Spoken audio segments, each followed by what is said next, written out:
আমি CID officer অভিজিতের জাজমেন্টে কোনো সন্দেহ করছি না। হ্যাঁ, কিন্তু একজন কাছের বন্ধু যখন বলছে, সন্দেহ তো হবেই। অভিজিৎ, দয়া যা বলছে একদম ঠিক বলছে। যতক্ষণ না কোনো প্রমাণ পাওয়া যাচ্ছে ততক্ষণ বসুধা সাসপেক্ট লিস্টেই থাকবে। ঠিক আছে, ওর সমস্ত ডিটেলস বের করো। যদিও কিছু পাবে না, শুধু টাইম ওয়েস্ট হবে। এখনো তো আমরা কিছুই জানতে পারলাম না যে সেফ রুমের ভিতরে ধনরাজ মারা গেল কি করে। এত সিকিউরিটির মধ্যে কেউ ওকে খুন করে কি করে চলে গেল?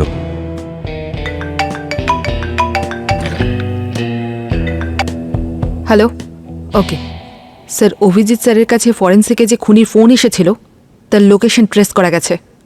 কোথা থেকে এসছে? স্যার, খুনি ইন্টারনেট কলিং ইউজ করেছিল। আলাদা আলাদা টাওয়ার থেকে সিগন্যাল বাউন্স হচ্ছিল, তাই আমরা সব লোকেশন গ্যাদার করেছি, স্টেপ বাই স্টেপ ডিকোড করেছি। তারপর অ্যাপ্রক্সিমেট লোকেশন পাওয়া গেছে। রবি কল কোথা থেকে এসেছিল? স্যার, সেন্ট্রাল জেল থেকে। সেন্ট্রাল জেল থেকে? সালুঙ্খে স্যার, সালুঙ্খে স্যার, আরাম কক্ষে বসে আছেন নাকি স্যার? আরে আমাকে এখানে ডেকে নিজেই উধাও। এক্ষুনি ফোন করছি।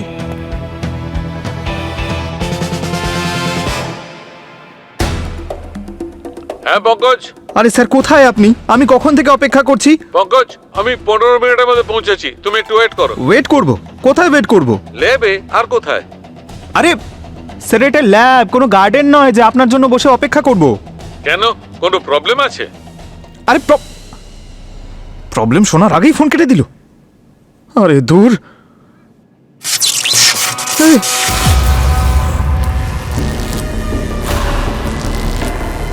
এসব কি হচ্ছে?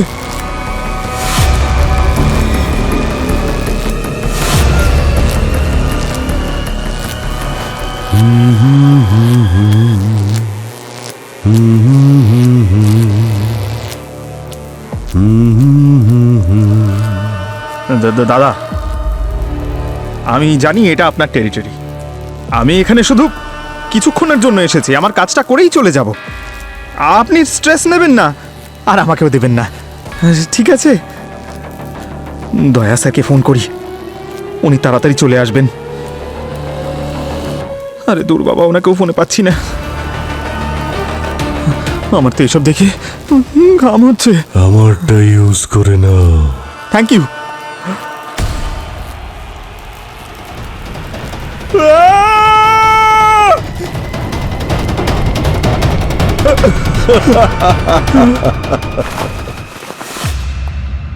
রুমাল দিয়ে কাজ হবে না পঙ্কজ, তোমার জন্য টাওয়েল নিয়ে আসছি।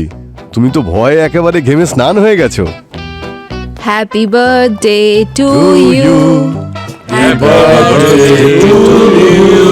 হ্যাপি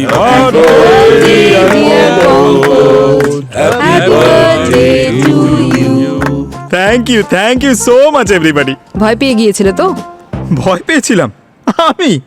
আরে দূর পুরবি, আমি তো ভয় পাওয়ার অ্যাক্টিং করছিলাম। না হলে অভিজিৎ স্যার মুখ ঢাকা দিয়েছিলেন, দম বন্ধ হয়ে যেত না। আচ্ছা, অভিজিৎ স্যারের দম বন্ধ হচ্ছিল নাকি তোমার দম বন্ধ হচ্ছিল? আরে না না, এটা তো একটা এন্টারটেনমেন্ট। তবে স্যার, আমি সেই লোকটার নাম চাই যে আমার সঙ্গে এই মজাটা করেছে। আমি তার সঙ্গে প্রাইভেটে একটা মিটিং চাই। স্যার, এই আপনার সঙ্গে কিছু কথা বলতে চাইছি। বলো পঙ্কজ। আরে স্যার মজা করেছিলেন? আরে স্যার, আপনার করা মজা আমার খুব ভালো লাগে সব সময়। কিন্তু স্যার, এই রকম মজা আমার সঙ্গে আর করবেন না প্লিজ। আমার হার্টটা দুর্বল, হার্ট ফেল হয়ে গেলে তখন। আরে পঙ্কজ, তুমি ফরেন্সিক ল্যাবে আছো, আর এখানে ডক্টর সালুকে কারোর অ্যাটাক হতে দেন না। আর তাছাড়া তুমি তো এনার ফেভারিট। কি ডক্টর সালুকে? পঙ্কজ, আমি সব অসুখের ট্রিটমেন্ট করি। তাহলে নিজের ট্রিটমেন্ট করো না কেন? আরে ভাই। না, মানে আমি বলতে চাইছি যে স্যার, আগে কেক কাটা হোক। হ্যাঁ হ্যাঁ হ্যাঁ প্লিজ। আরে বাহ, কি ফ্লেভার এটা! আরে গান গান। হ্যাঁ হ্যাঁ, happy birthday to you. Happy birthday to you. এক সেকেন্ড, এক্সকিউজ মি, এক মিনিট। হ্যালো, ইন্সপেক্টর অভিজিৎ বলছি।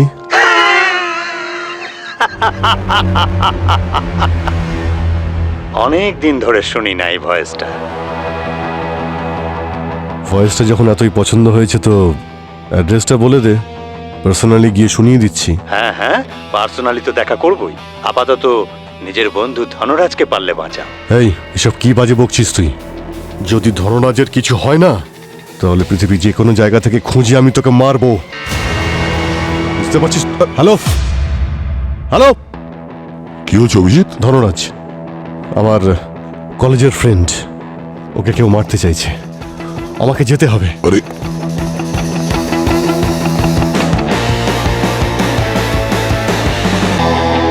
দয়া, স্যার, অভিজিতের সঙ্গে যাও, রাগের মাথায় কিছু করে না বসে।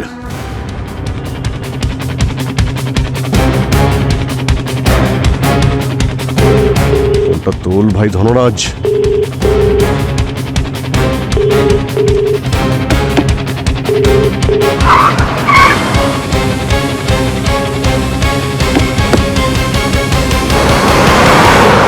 স্যার, এই ধনরাজ স্যার কে? ধনরাজ অভিজিতের পুরনো বন্ধু, একজন পাবলিক প্রসিকিউটর। যখন কোনো লয়ার বড় বড় গ্যাংস্টার আর ডনেদের বিরুদ্ধে কেস লড়তে বারণ করে দেয় কিংবা ভয় পেয়ে যায়, তখন ধনরাজ ওই কেসগুলো লড়ে। হয়তো ওদের মধ্যেই কেউ ওকে প্রাণে মেরে ফেলার হুমকি দিয়েছে। হতে পারে Pankaj. I hope he is okay sir. এখন এটা তোর বাড়িতে যাওয়ার পরেই জানতে পারবো।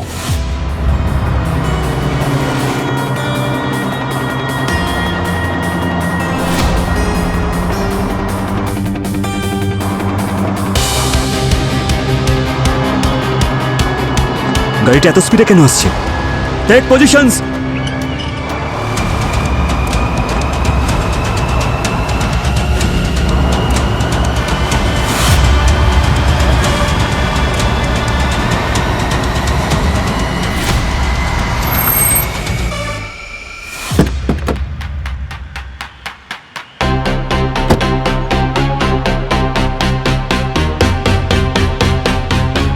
আপনি কে? ভেতরে যেতে পারবেন না। ধনরাজের সঙ্গে দেখা করতে চাই। আমি সিআইডি ইন্সপেক্টর অভিজিৎ। কিন্তু বিনা পারমিশনে আপনি ভেতরে যেতে পারবেন না। মাথা কি খারাপ হয়ে গেছে নাকি? পুলিশের লোককে ডিউটি করা থেকে বাধা দিচ্ছ? এসব কি হচ্ছে এখানে? স্যার, উনি জোর করে ভেতরে ঢোকার চেষ্টা করছেন। আরে অভিজিৎ স্যার, আপনি এখানে? ধনরাজের সঙ্গে দেখা করতে চাই, আর তোমার এই কমান্ডোরা। স্যার, ধনরাজ স্যারের সঙ্গে মিট করার জন্য কিছু প্রোটোকলস আছে, আর এরা সবাই সেই প্রসিজিওরটাকেই ফলো আরে করছে। কিন্তু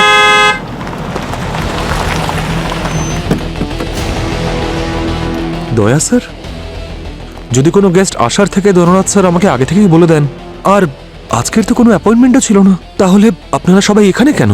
সব ঠিক আছে তো? কিছুই ঠিক নেই।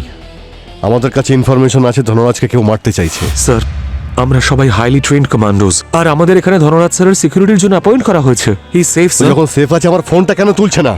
কখন থেকে ট্রাই করছি আমি। স্যার, উনি নিজের অফিসে কোনো একটা ইম্পর্টেন্ট কেসে কাজ করছেন, সেই জন্য হয়তো তুলছেন না। উনি এরকম করে থাকেন, don't worry sir, he is fine. না, আমি নিজের চোখে দেখবো যে ও ঠিক আছে নাকি নেই। তুমি ওর কাছে আমাকে এখনই নিয়ে চলো। Okay sir.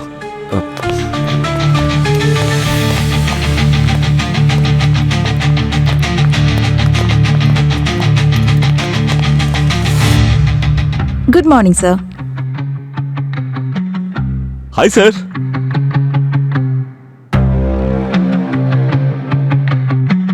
Good morning, sir. Hello, sir. Good morning sir.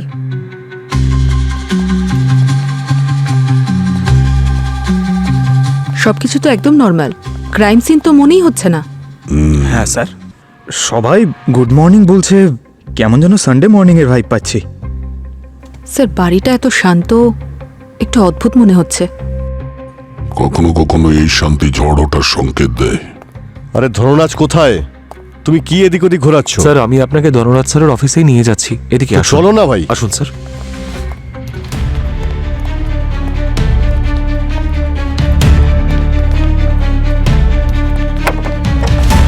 আসুন স্যার।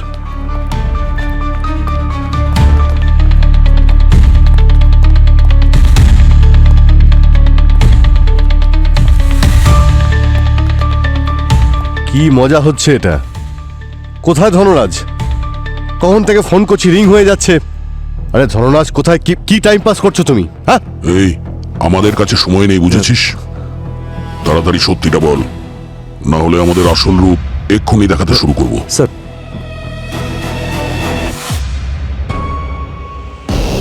স্যার এটা একটা সিক্রেট ডোর। ধনরাজ স্যারের আসল অফিস এর মধ্যে। আর এই রুমের দেওয়ালটা এতটাই মোটা যে না কোনো আওয়াজ ভেতরে ঢুকবে না কোনো আওয়াজ বাইরে যাবে। সেই জন্য ফোনের রিং হওয়ার আওয়াজটা শুনতে পাচ্ছিলেন না। খোলো এটা কেউ। এই দরজাটা ধনরাজ স্যার ছাড়া কেউ খুলতে পারবে না স্যার। এই দরজাটা খোলার জন্য ধনরাজ স্যারের ফেস আইডি লাগবে। তাহলে কি করব আমি? বাইরে দাঁড়িয়ে থাকবো? এখানে দাঁড়িয়ে দাঁড়িয়ে অপেক্ষা করব? আর এই দরজাটা খোলার অন্য কোনো প্রসেস তো আছে নাকি? স্যার অন্য কোনো প্রসেস নেই। দয়া, ভেঙে দাও দরজা। স্যার দরজাটা এত সহজে ভাঙবে না, কারণ এটা 6 ইঞ্চের ঠিক স্টিল প্লেট দিয়ে বানানো। ধরোনা যেরকম দরজা কেন লাগিয়েছে? কারণ উনি নিজের সিকিউরিটি নিয়ে খুব পার্টিকুলার ছিলেন। কিন্তু আপনারাও তো আছেন এখানে ওর সিকিউরিটির জন্য। স্যার উনি আমাদের উপর সম্পূর্ণভাবে ডিপেন্ডেন্ট থাকতে চাননি, সেই জন্য এই সেফ রুমটা বানিয়েছিলেন। আর এর থেকে বেশি সেফ ওনার কাছে পৃথিবীতে আর কিছুই নেই। তাই আপনি টেনশন করবেন না স্যার। ওই ক্রিমিনালের হাসি এখনো আমার কানে বাজছে। ওর হাসিতে কনফিডেন্স ছিল দয়া। যতক্ষণ না আমি দেখব যে ধরনাজ পুরোপুরি সুস্থ আছে, আমি এখান থেকে কিছুতেই যাব না। অভিজিৎ, আমি একজন টেক এক্সপার্টকে জানি। ওকে এখনই ডাকো দয়া।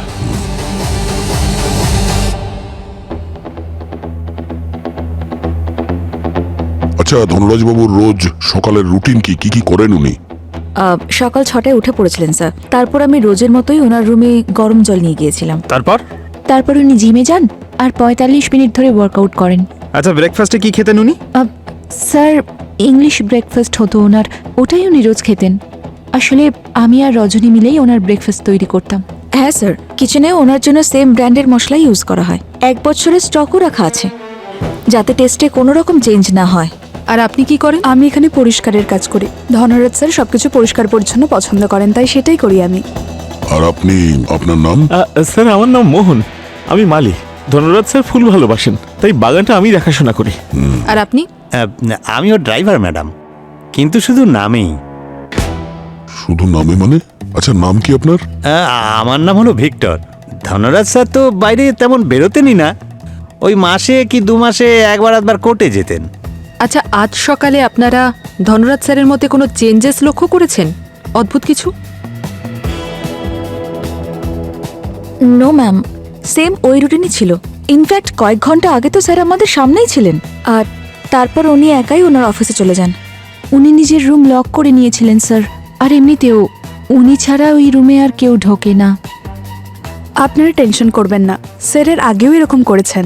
উনি 3 দিন ধরে সেফ রুমে বন্ধ ছিলেন, নিজের কাজ করছিলেন, বাইরে বেরোননি একবারও। হোয়াট? 3 দিন পর্যন্ত? তাহলে খাওয়া দাওয়া ওয়াশরুম সেগুলো কি করে? ওই রুমে সব আছে স্যার, চা, কফি, ব্রেকফাস্ট, ফুড স্টল, আর হ্যাঁ ওয়াশরুমও আছে। ঘরের সব জায়গায় সিসিটিভি লাগানো থাকে স্যার। বাইরের কেউ তো চাইলেও ঘরের ভিতরে ঢুকতে পারে না। এই যে দেখুন না স্যার, এখানে লাগানো আছে।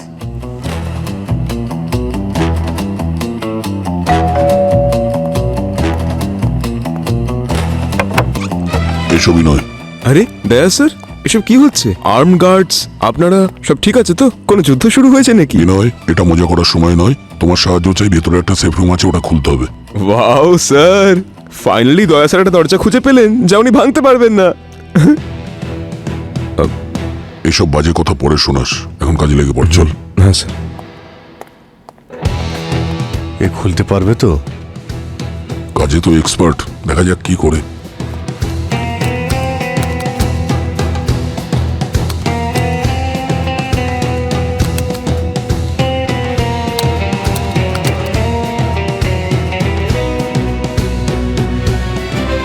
স্যার খুলে গেছে। আরে ধরনাজ, আমি কখন থেকে ফোন করছি আর তুই তো...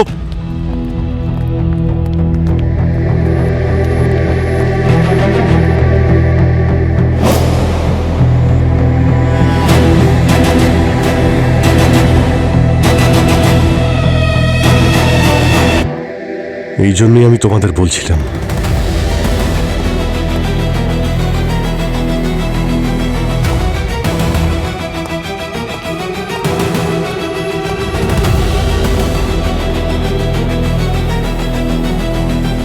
স্যার ওনার ঠোঁটটা নীল হয়ে গেছে আর জিভটাও শুকনো।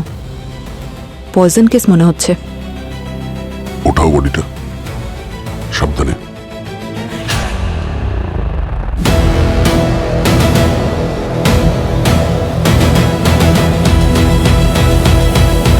স্যার কোথাও কোনো স্যাঙ্গুলেশন বা ইনজেকশনের মার্ক নেই, মনে হচ্ছে খাবারের সঙ্গে বিষটা মিশিয়ে দেওয়া হয়েছে। না পঙ্কজ, এটা মনে হচ্ছে বিষ নয়। এই দেখো, চোখে লাল দাগ আছে। ডিপ্রাইভেশন অফ অক্সিজেনের কারণে এরকম হয়। হতে পারে অক্সিজেন কম থাকার কারণে ইনি মারা গেছেন। এটা কি? হ্যাঁ, এই তোমার সেফ রুম। সিসিটিভি ক্যামেরা কোথায়? এই রুমের বাইরে তো লাগিয়ে রেখেছো, এখানে কেন নেই? স্যার, প্রাইভেসির কারণে ধনরাজ স্যার এখানে কোনোদিন সিসিটিভি ক্যামেরা লাগাননি। আর ওনাকে বাদে এখানে আর কারোর আসা যাওয়া ছিল না স্যার। কেউ আসতো না, তাহলে এখানে কেউ কি করে এলো?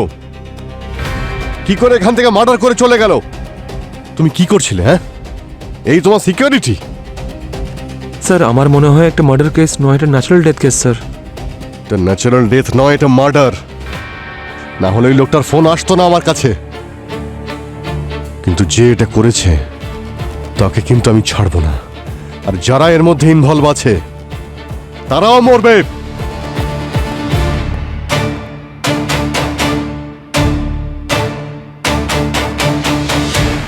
ধনরাজ 35 জনকে জেলে ঢুকিয়েছিল, তাহলে এদের মধ্যে কেউ তো ওকে মারতেই পারে। হ্যাঁ, কিন্তু ওরা তো অনেক বছর ধরে জেলে, কেউ তো ছাড়াও পায়নি এখনো। কিন্তু কাউকে রুল আউটও তো করা যায় না। যদি না করে থাকে তো তাহলে কাউকে দিয়ে করিয়েছে। পঙ্কজ, এখানে যত স্টাফ আছে তাদের ব্যাকগ্রাউন্ড চেক করেছো? হ্যাঁ স্যার, এজেন্সির সঙ্গে কথা বলেছি আমি। ওনারা বললেন যে 1 বছর আগে জয়েন করেছে সবাই। এমন কোনো মেজর কমপ্লেন নেই, তবে মাঝে মাঝে ছুটি করে এরা। স্যার, এই এজেন্সি থেকে আমার হাউস হেল্ড আসে, এত ছুটি নেয় না। তুমি ছুটি দাও ওকে? কি করব, দিতে হয়। ভালো স্টাফ আজকাল পাওয়া যায় নাকি? মিথ্যে বলছে স্যার, একটাও ছুটি দেয় না মনে হয়। প্রচন্ড স্ট্রিক্টও। আচ্ছা, তোমরা কোথায় সার্ভেন্টদের নিয়ে যাচ্ছ? হ্যাঁ, কি হয়েছে পঙ্কজ? জোক শোনাচ্ছ? তোমার এটা মজা মনে হচ্ছে? না অভিজিৎ, ও এমনি। দয়া, তুমি এর মাঝখানে কথা বলো না। কেউ সিরিয়াসলি কাজটাকে নিচ্ছেই না। আর পুরবি, তুমি ওই কলারকে ট্রেস করেছো যে আমাকে ফোন করেছিল, নাকি ভুলে গেছো? এসবই এখানে চলছে, শুধুই মজা। কি বলছো তুমি অভিজিৎ? আমরা এখানে এসেছি কিছুক্ষণ আগে, আর পুরবি রিকোয়েস্ট পাঠিয়েছে হেডকোয়ার্টারে।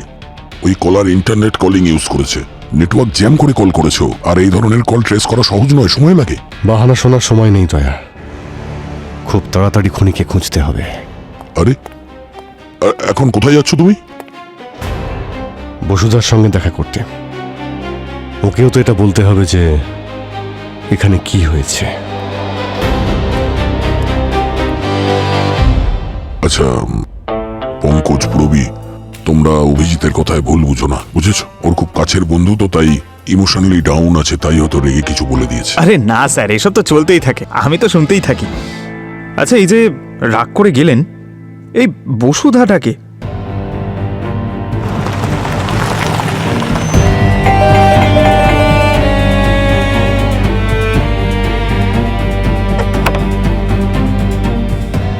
অভিজিৎ, তুমি এত বছর পরে কেমন আছো তুমি? এসো, ভেতরে এসো। এসো এসো।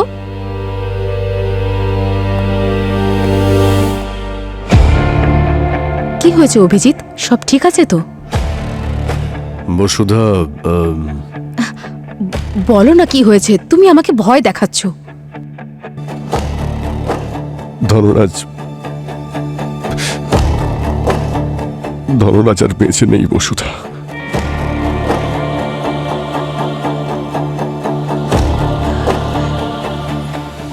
তুমি চা খাবে না কফি?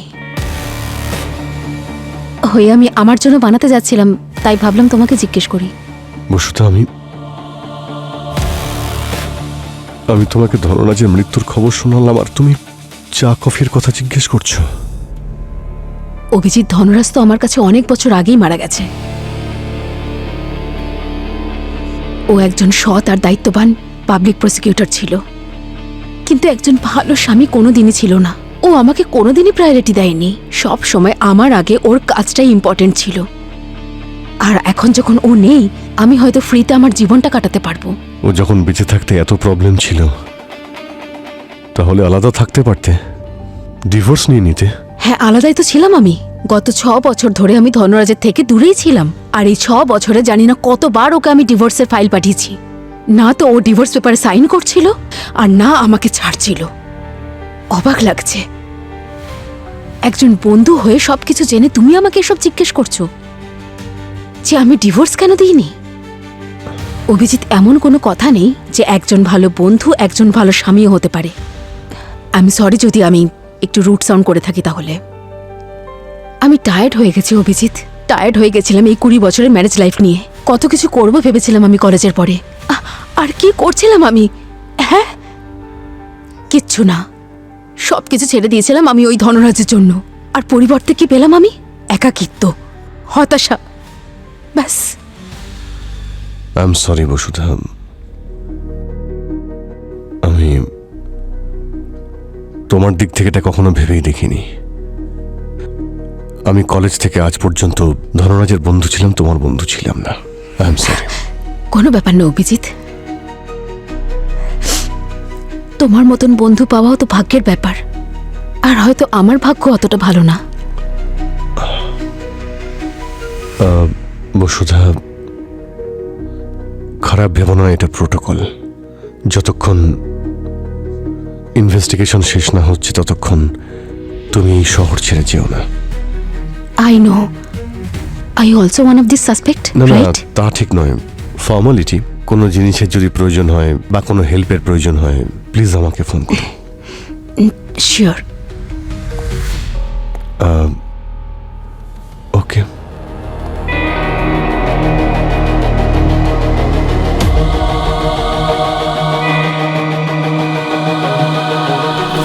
স্যার, ধনরাজকে যদি কেউ মারার চেষ্টা করতো তাহলে তো জিনিসপত্র ছড়িয়ে থাকতো, কোনো স্ট্রাগলের চিহ্ন থাকতো, কিছু তো একটা হতো।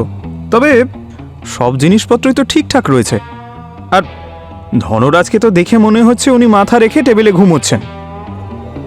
স্যার, কোনো অ্যাটাকার যদি ধনরাজ স্যারের ওপর অ্যাটাক করার চেষ্টাও করতো তাহলে ওনার টেবিলের নিচে একটা প্যানিক বাটন আছে, সেটা প্রেস করতে পারতেন। আপনি দেখতে পারেন স্যার। Panic button? এদিকে আসুন স্যার। কোথায়? এই দেখুন স্যার।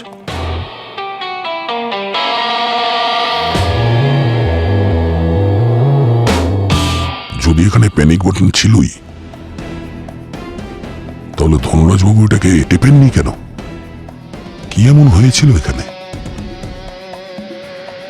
এর উত্তর তো ডক্টর সালুকেই দিতে পারবেন।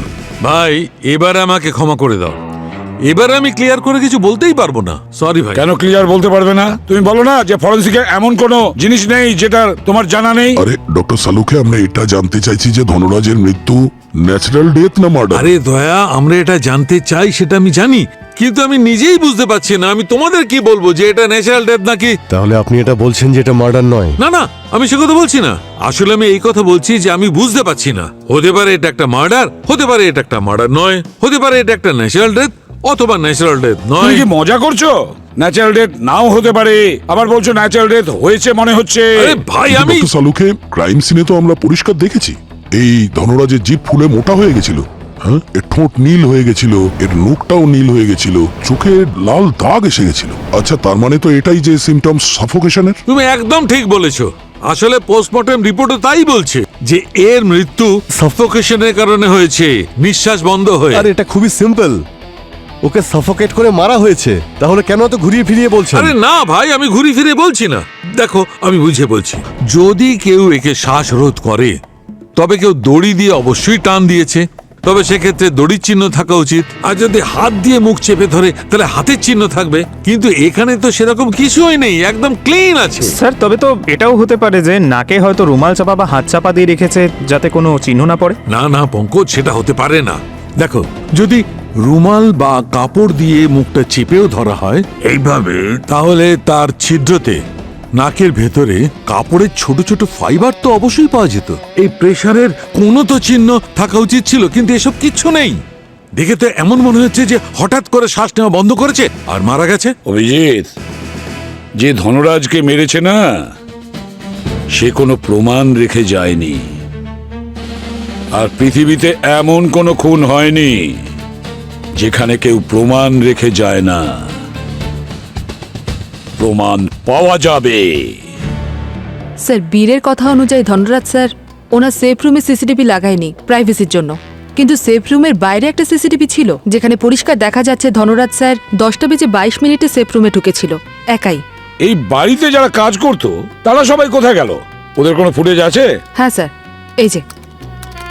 এই বীর আর সিকিউরিটি গার্ডস তো বাড়ির বাইরেই ছিল স্যার, আর কাজের লোকেরা বাড়ির ভেতরে কাজ করছিল যখন সিআইডি ওখানে ক্রাইম সিনে পৌঁছেছিল। তাহলে এই কাজটা করলো কে? পঙ্কজ, ওই বসুধার ব্যাপারে কিছু জানতে পেরেছো? কোথায় ছিল যখন ধনরাজের খুন হয়েছিল? স্যার আমি পঙ্কজকে বলেছি যে বসুধাকে সন্দেহের তালিকা থেকে বাদ দিতে। কিন্তু অভিজিৎ, তুমি নিজেই বলেছিলে যে বসুধার কোনো শকই লাগেনি যখন এই খবরটা শুনলো যে ধনরাজ মারা গেছে। তাহলে ও তো প্রাইম সাসপেক্ট। হ্যাঁ, কিন্তু ও ধনরাজের ওয়াইফ, আমার পুরনো বন্ধু, আমি জানি ও এরকম করতেই পারে না। অভিজিৎ, ধনরাজ মারা যাওয়ার পর ওর সমস্ত প্রপার্টি, টাকা পয়সা সব তো বসুধারই পাওয়ার কথা। তাহলে ও তো প্রাইম সাসপেক্ট হতেই পারে না। তুমি আমার জাজমেন্টে সন্দেহ করছো? আমি সিআইডি অফিসার অভিজিতের জাজমেন্টে কোনো সন্দেহ করছি না। হ্যাঁ, কিন্তু একজন কাছের বন্ধু যখন বলছে, সন্দেহ তো হবেই। অভিজিৎ, দয়া যা বলছে একদম ঠিক বলছে। যতক্ষণ না কোনো প্রমাণ পাওয়া যাচ্ছে ততক্ষণ বসুধা সাসপেক্ট লিস্টেই থাকবে। ঠিক আছে, ওর সমস্ত ডিটেলস বের করো। যদিও কিছু পাবে না, শুধু টাইম ওয়েস্ট হবে। এখনো তো আমরা কিছুই জানতে পারলাম না যে সেফ রুমের ভিতরে ধনরাজ মারা গেল কি করে। এত সিকিউরিটির মধ্যে কেউ ওকে খুন করে কি করে চলে গেল?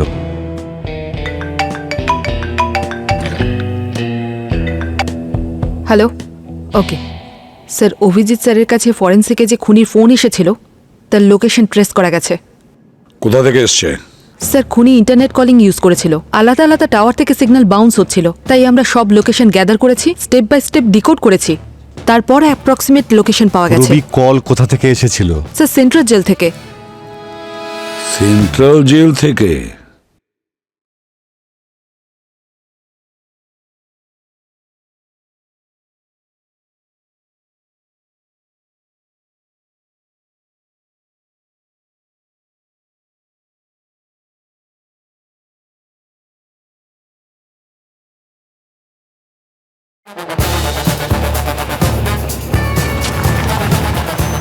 দেখুন স্যার, আমি রুলসের বিরুদ্ধে যাচ্ছি, কারণ কোর্ট অর্ডার ছাড়া কোনো কয়েদির সঙ্গে দেখা করবার পারমিশন নেই।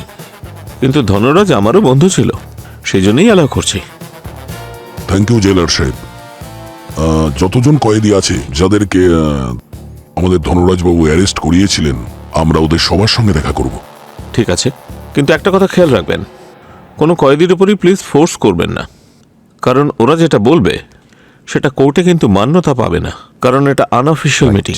ঠিক আছে। হ্যালো, হ্যাঁ, এক এক করে সবাইকে নিয়ে এসো।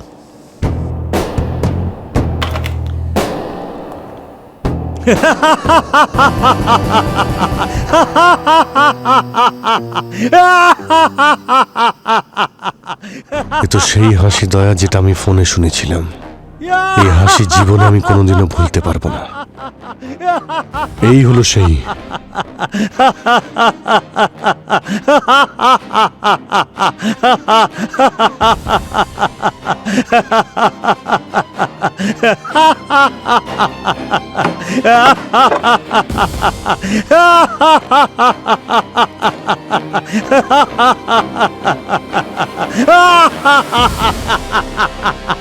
সেই হাসি, সেই হাসি।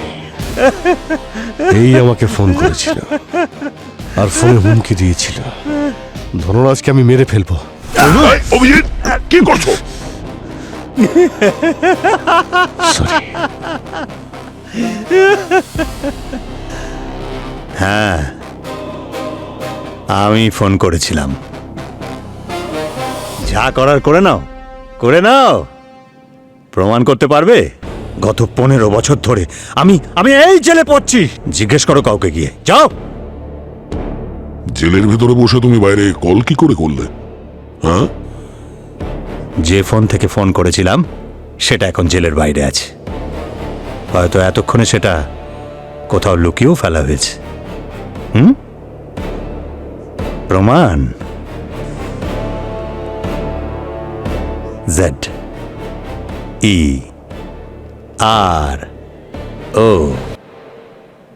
ZERO 0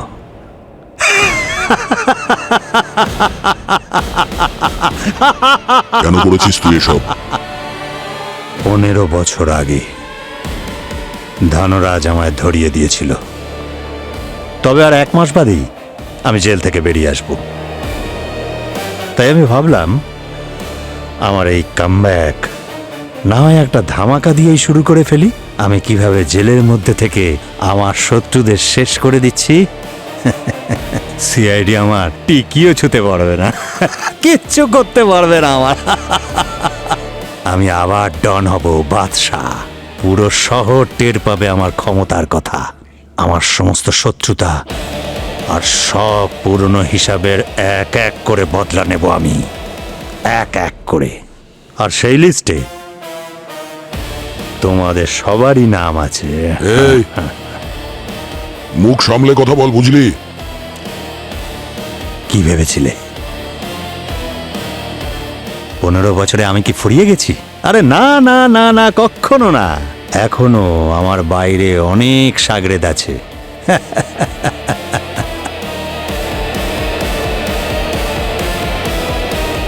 আমার একটা ইশারায়, স্রেফ একটা ইশারায় নিজেদের প্রাণ দিতেও তৈরি থাকে।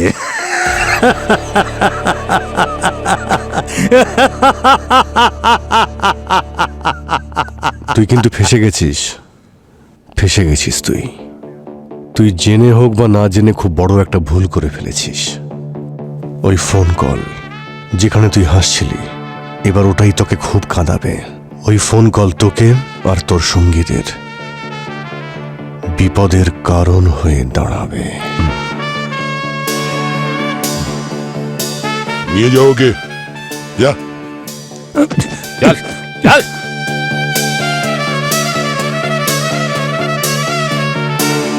একটা ব্যাপার নোটিস করেছো তুমি? ফোন কলের কথা শুনেই ওর মুখটা কেমন ফ্যাকাশে হয়ে গেল। কিছু তো রহস্য আছেই ওই ফোন কলের। একটা রাস্তা তো পেয়ে গেছি দয়া। এবার এটা খোঁজ নিতে হবে যে জেলের মধ্যে বসে বসে ধনরাজের খুন ও কি করে করালো, বাইরে ওর সঙ্গী কে আছে যে ওর জন্য কাজ করছে।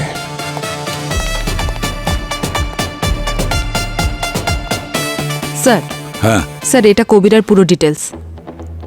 স্যার শোনা যায় যে 15 বছর আগে কবিরা দেশ ছেড়ে চলে যেতে চেয়েছিল, আর ধনরাজ স্যারকে ফোন করেছিল যে ওকে কোর্টে রিপ্রেজেন্ট করে ওর বেলের ব্যবস্থা করে। কিন্তু ধনরাজ ওর লোকেশন পুলিশকে দিয়ে দেয়, আর যখন পুলিশ ওখানে পৌঁছয় কবিরা ফায়ারিং করতে থাকে। ক্রস ফায়ারিংয়ে ভুল করে গুলিটা ওর বউয়ের লেগে যায়, তারপর ওখানেই মারা যায়। তখন থেকে কবিরা মনে করে ওর বউয়ের মৃত্যুর জন্য ধনরাজই দায়ী, আর তখনও ভেবেও নেয় যে ও ধনরাজকে ছাড়বে না। আচ্ছা, তাহলে কবিরের স্ত্রী ছাড়া ওর ফ্যামিলিতে নিশ্চয়ই কেউ আছে। স্যার শুনেছি ওদের একটা 10 বছরের সন্তান ছিল, কিন্তু এই ঘটনার পর সে এখন কোথায় সেটা জানতে পারিনি। স্যার, যদি সত্যি ওর কোনো সন্তান থাকে তো আজ প্রায় ওর বয়স 25 বছর হয়ে গেছে। হতে পারে মায়ের মৃত্যুর প্রতিশোধ নেওয়ার জন্য ওকে মেরে দিয়েছে। হ্যাঁ, কবির যখন জেলে তখন ওর সমস্ত কাজ কবিরের জন্য কবিরের ছেলেই করছে। একটা কাজ করো মুরবি, গত 15 বছরে কবিরের কাছে কে কে দেখা করতে এসেছিল তার একটা লিস্ট নিয়ে এসো, দেখি তো একবার। স্যার, তখনই সব ক্লিয়ার হবে। আর পড়ে রইল ধনরাজের সেফ হাউসের কথা। ধনরাজ মনে করতো সেফ হাউসে ওর কোনো কিছু হবে না, কেউ কিচ্ছু করতে পারবে না। কিন্তু কেউ তো ছিল যে ধনরাজের ওই সেফ হাউসে ঢোকে আর ধনরাজকে মেরে চলে যায়। আরে স্যার, আপনারা সবাই এত চেষ্টা করছেন আমাদের স্যারের খুনিকে ধরার জন্য, তাই একটু জলখাবার নিয়ে আসলাম। আরে বাহ, হাউ সুইট! কেউ তো আমাদের বিষয় ভাবছে। Thank Thank you, you. sir. Thank you. আরে না না না না না, উফ উফ। গরম গরম খুব গরম। আরে আরে কি করে পড়লো? আচ্ছা বসুন, এখানে বসুন, এখানে এসে বসুন। ফার্স্ট এড, ফার্স্ট এড কোথায়? এই তো। হ্যাঁ, নিয়ে এসো দয়া। আরে আরে, সাবধানে সাবধানে। সাবধানে সাবধানে, রিল্যাক্স, কিচ্ছু হবে না। খুব জ্বালা করছে। আরে স্যার এক মিনিট প্রথমে দেখে নিন, এই ফার্স্ট এডের মধ্যে বেশিরভাগ ওষুধই এক্সপায়ার্ড থাকে। হ্যাঁ এই স্টক একদম রিসেন্টলি আপডেট করা হয়েছে, 1 সপ্তাহ আগেই এটাকে চেঞ্জ করা হয়েছে। হ্যাঁ ভাই, হ্যাঁ 1 মিনিট দেখি। আরে আপনারা সবাই এত খুশি হচ্ছেন কেন? 1 সপ্তাহ আগে স্টকগুলো আপডেট করা হয়েছে, তার মানে হলো যা কিছু হয়েছে এই আপডেটের স্টকের সঙ্গেই হয়েছে। কেউ এই স্টকগুলোর সঙ্গে কিছু মিশিয়েছে ধনরাজকে মারার জন্য। এখানে যতগুলো সেফটি মেজার আছে, সব খাবার জিনিস আছে, সব চেক করো।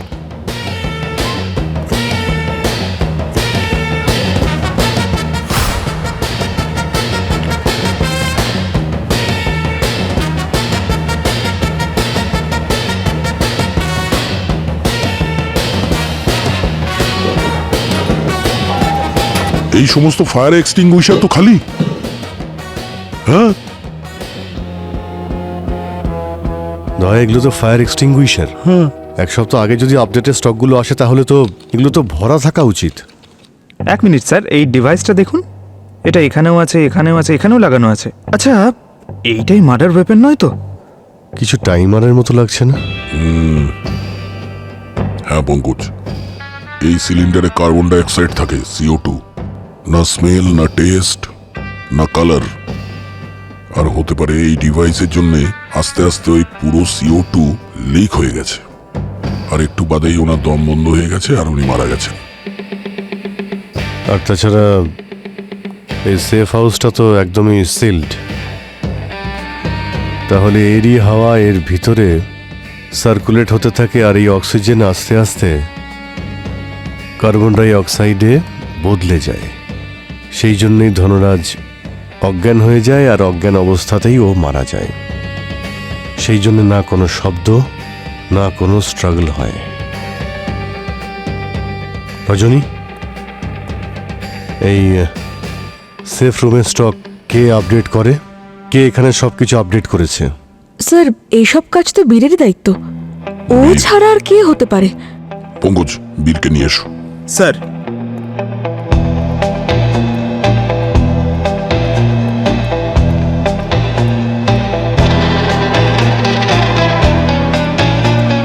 বীর কোথায়?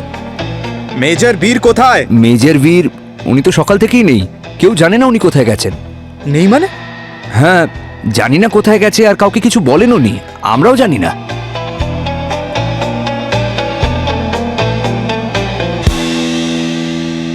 শুনুন ম্যাম, গত 15 বছরে ওর সঙ্গে দেখা করতে কেউ আসেনি, না ওর কোনো বন্ধু বা ফ্যামিলি মেম্বার। কেউ তো এসেছিল স্যার, না হলে জেলে বসে বসে এত বড় প্ল্যান করা ইম্পসিবল। কোনো ফ্যামিলি মেম্বার বা বন্ধু না হলেও কোনো লয়ার বা অন্য কেউ? না, লয়ার তো নয়, কিন্তু একটা মেডিকেল কলেজ অ্যাপ্রোচ করেছিল ফ্রি মেডিকেল ক্যাম্পের জন্য। Medical camp? হ্যাঁ। কবেকার কথা এটা? এটা প্রায় 3 মাস আগের কথা। ওরা সমস্ত স্টাফ আর কয়েদিদের ফ্রি মেডিকেল চেক আপ করতে চেয়েছিল, তাই পারমিশন দিয়েছিলাম। আপনি পারমিশন দিয়েছিলেন? হ্যাঁ। প্রপার ভেরিফিকেশন ছাড়াই? না ম্যাম, সমস্ত ডক্টররা ইউনিফর্মে ছিল, আর তাদের আই কার্ডও চেক করা হয়েছিল, সেই জন্য সন্দেহের কোনো কারণই হয়নি। তাহলে ওদের মধ্যে কেউ কি কবিরাকে চেক করেছিল? হ্যাঁ ম্যাম, একজন ডক্টর প্রায় আধ ঘন্টা ধরে কবিরাকে চেক করে। আধ ঘন্টা ধরে? কেমন দেখতে ওকে? রোগা পাতলা ছিল, লম্বাও ছিল, আর চওড়া ঘন গোঁফ ছিল। চওড়া ঘন গোঁফ? মেজর বীর? স্যার বীরের লাস্ট লোকেশন ট্রেস হয়েছে, ও কোনো রেস্টুরেন্টে রয়েছে।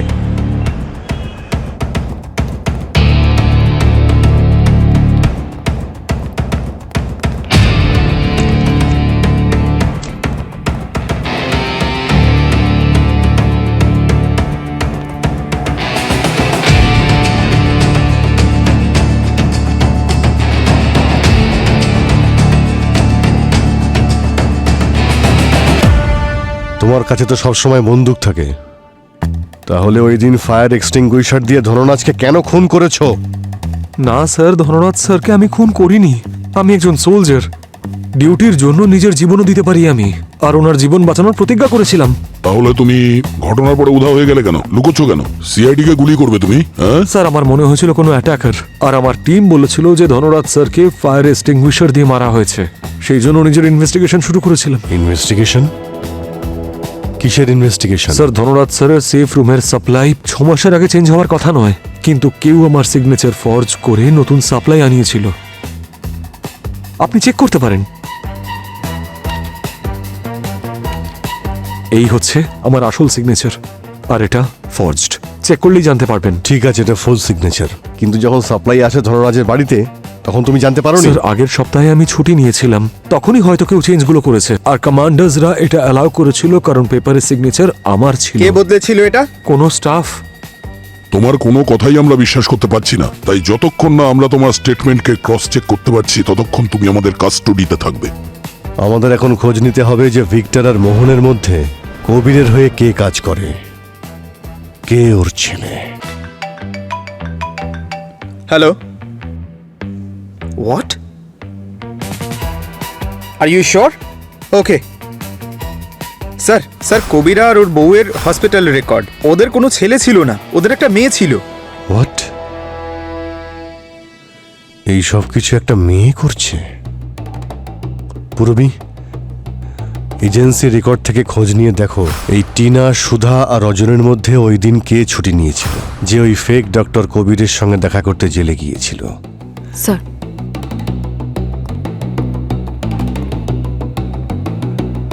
মেয়ে। আরে কি হলো সুধা, তাড়াতাড়ি কর। আরে এসব কি হচ্ছে? এই ব্যাগ প্যাক করে কোথায় যাচ্ছেন আপনারা? স্যার, ওই এজেন্সি থেকে কল এসেছিল। ধনরাজ স্যার তো আর নেই, তাই কোম্পানি আমাদের আবার ডেকেছে। এখন আমাদের অন্য কোনো ক্লায়েন্টের কাছে পাঠাবে। ও স্যার, কিছু জানতে পারলেন ধনরাজ স্যারকে কে মেরেছে? হ্যাঁ, সেটাও আমরা জেনে যাব, কিন্তু আচ্ছা রজনী কোথায়? দেখতে পাচ্ছি না। স্যার, ও তো সকালবেলা খুব তাড়াহুড়োয় বেরিয়ে গিয়েছিল। 3 মাস আগে রজনী কি ছুটি নিয়েছিল? স্যার, হতে পারে নিয়েছিল, কারণ আমরা তো প্রায় ছুটি নিয়ে থাকি। না না না না, আমি 7 জুনের কথা বলছি। কিছু মনে পড়ছে? স্যার, 3 মাস আগে। হ্যাঁ স্যার, ও ছুটি তো নিয়েছিল। ও বলছিল যে ওর কোনো পুরনো আত্মীয়ের সাথে দেখা করার আছে। আমার ঠিক ডেটটা মনে নেই। কিন্তু স্যার, আপনারা রজনীর ব্যাপারে কেন জিজ্ঞেস করছেন? কারণ রজনী ধনরাজ বাবুকে খুন করেছে ওর বাবা কবিরার কথায়। কিছু বলে যায়নি? কোথায় গেছে? না ম্যাম। ওর বাড়ির অ্যাড্রেস, বন্ধু, কোনো আত্মীয় কেউ আছে? না স্যার, অ্যাকচুয়ালি ও নিজের পার্সোনাল লাইফ কারোর সঙ্গে শেয়ার করতো না।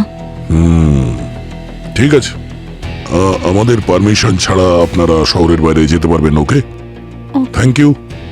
পঙ্কজ, এজেন্সির থেকে এই রজনীর অ্যাড্রেস বের করো, আর পুরবি মোবাইলটা ট্রেস করো, দেখো কোথায়, কতদিন পালিয়ে বাঁচবে। স্যার, লাস্ট লোকেশন রজনীর এখানে, এই বস্তিতেই ট্রেস হয়েছে। এজেন্সি থেকে রজনীর বাড়ির যে অ্যাড্রেসটা পেয়েছি সেটাও এটাই।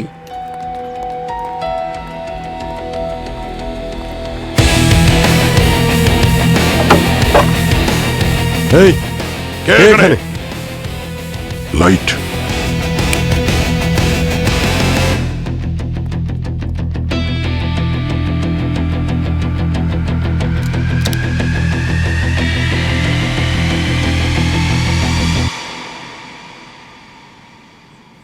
She's dead, sir.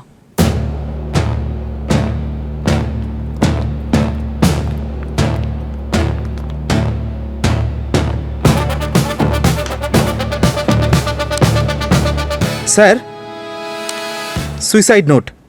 কি?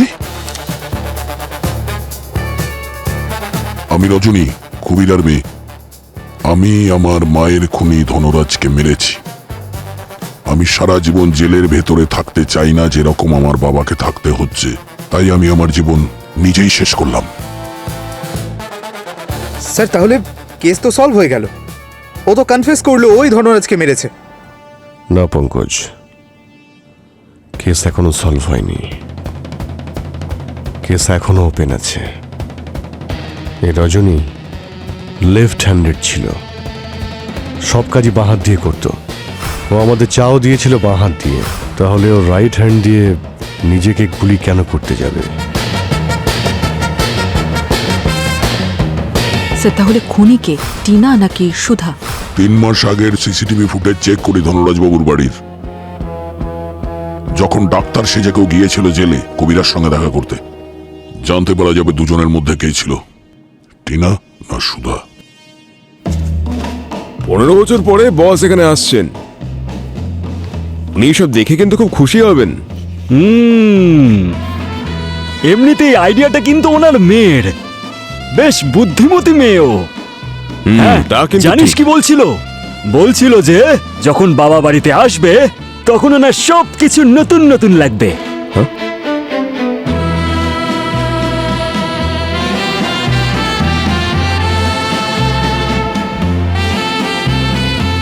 কে বে তোমরা? আরে ফার্নিচারের লোক আমরা। ম্যাডাম কোথায়? আচ্ছা, তাহলে এটা বলবে তো। কিন্তু কোট ফোট পরে এসেছো, তোমাদেরকে দেখে তো মনে হচ্ছে না তোমরা ফার্নিচারের লোক। আরে আমরা দামি ফার্নিচার বিক্রি করি। ওই যে ওখানে ফোনে কথা বলছে, যাও গিয়ে দেখা করো।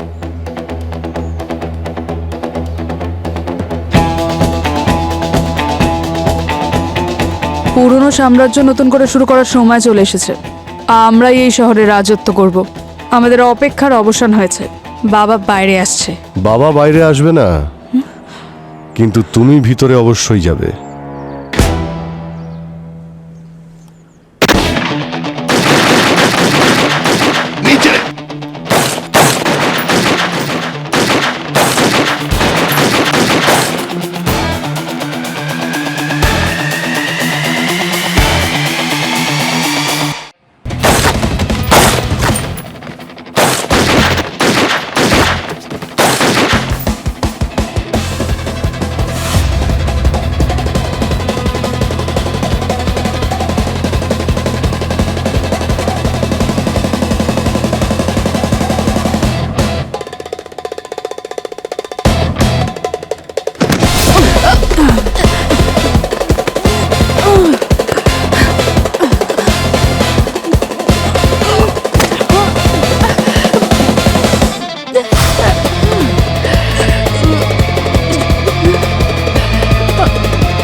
অনেক হয়েছে, তোমার খেলা এবার শেষ। আমি এখানে পরিষ্কারের কাজ করি।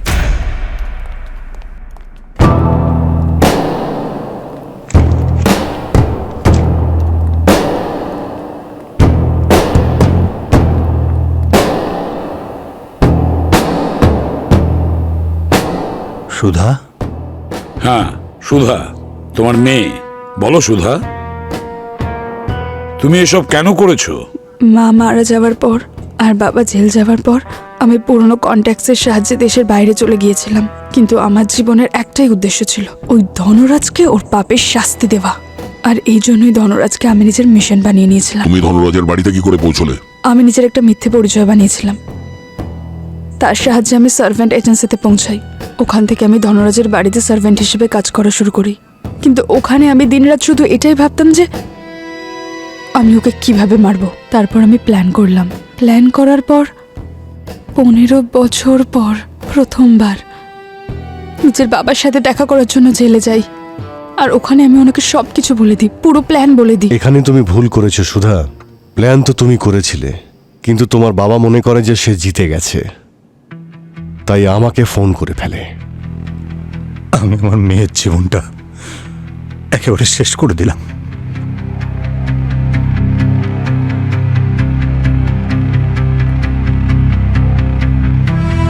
কবির, যখন মানুষ প্রতিশোধের আগুনে অন্ধ হয়ে যায়, তখন সে শুধুমাত্র নিজের শত্রুকেই ধ্বংস করে না, বরং নিজের পরিবারকে তিলে তিলে শেষ করে দেয়।